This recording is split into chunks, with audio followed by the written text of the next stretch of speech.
Merci Madame la maire. Chers collègues, débat fondamental que celui que vous nous proposez ce matin, tant l'économie de notre ville est un élément essentiel pour tous les Parisiens, en termes d'emploi bien sûr, en termes de proximité des services, également des finances de la ville et de rayonnement de notre ville capitale. Débat fondamental également au milieu d'une crise sanitaire qui a eu des répercussions économiques et sociales majeures, à Paris bien sûr, mais en fait dans toute la France et bien au-delà.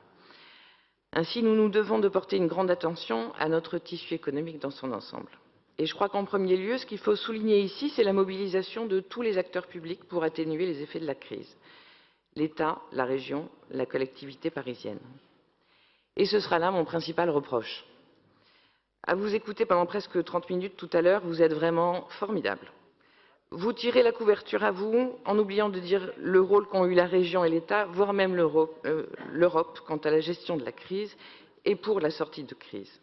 C'est un peu facile de dire que grâce aux 200 millions d'euros dépensés par la ville, vous sortez à vous toute seule Paris de la crise.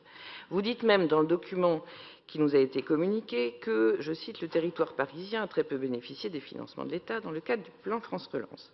C'est un peu mélanger des choux et des carottes. Mais j'y reviendrai. C'est aussi et surtout aller un peu vite en besogne, oubliant ce que l'État, tout au long de la crise, a mis sur la table et dont Paris, comme les autres territoires, a pleinement et fort heureusement profité. C'est 560 millions d'euros pour l'exonération, pour Paris, l'exonération de cotisations sociales pour les entreprises, de report de paiement d'impôts, de remboursement anticipé, etc., du fonds de solidarité qui a permis d'aider en particulier les TPE, les micro-entreprises, les indépendants, à ne pas se retrouver sans rien pour vivre dans les pires mois de la crise, ça c'est 1,4 milliard d'euros, sans compter les 3 milliards pour le chômage partiel pour les salariés parisiens. Entendons-nous bien, je ne veux en rien minimiser ce qu'a fait la ville de Paris pour soutenir son économie, mais de grâce, ne ramenez pas tout à vous. Nous considérons au groupe Modem que dès lors qu'il s'agit de défendre la structure économique de notre ville, la vie de nos quartiers, les demandeurs d'emploi, alors toutes les actions possibles des différents acteurs doivent se rejoindre pour agir au mieux de l'intérêt général.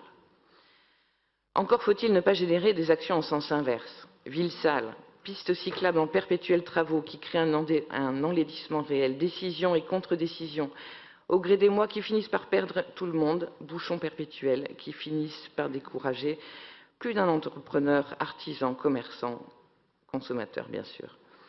Parce que quoi que démontre votre communication, les Parisiens ont des yeux pour voir, des commerces fermés, nombreux, d'autres en grande difficulté, dans un environnement quasi désespérant de saleté, de désordre, de choix temporaires qui durent depuis des années. Chacun a bien compris que dès qu'un environnement de travaux apparaît, il y en a pour des années. Le moindre feu tricolore en travaux voit le bloc de béton autour de lui prendre racine pour longtemps.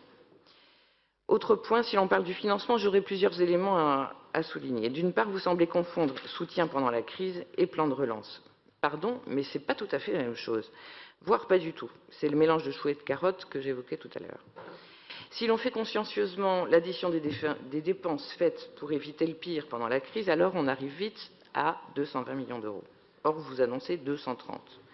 Il resterait donc 10 millions pour la relance ? En fait, heureusement que l'État et l'Europe sont là pour vraiment faire la relance.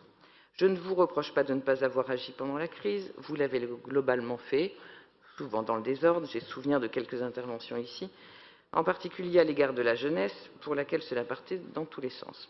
Et pas toujours suffisamment, là aussi, les archives prouveront notre constance à cet égard. Simplement, je vous mets en garde contre la présentation que vous en faites, qui est franchement biaisée. Mais peut-être les circonstances politiques actuelles vous y contraignent et expliquent d'ailleurs la tenue de ce débat de ce matin.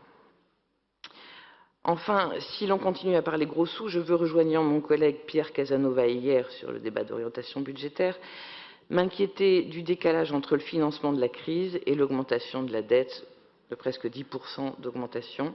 À ce train-là, nous finirons la mandature exsangue. Je veux conclure en rappelant notre attachement profond à la structure économique de notre ville qui doit être capable, au-delà de la crise sanitaire actuelle, de se transformer pour que les visions de grands axes tels que la rue de Rennes ou le boulevard Saint-Michel, dont on voit bien qu'ils sont en perdition, ne se multiplient pas et, peut-on l'espérer, reprennent vie. Pour que la jeunesse parisienne puisse rester à Paris parce qu'il y aura de l'emploi, des logements abordables, pouvant ainsi profiter des richesses de notre ville. Enfin, pour que les touristes aient envie de revenir. Je vous remercie. Merci Madame.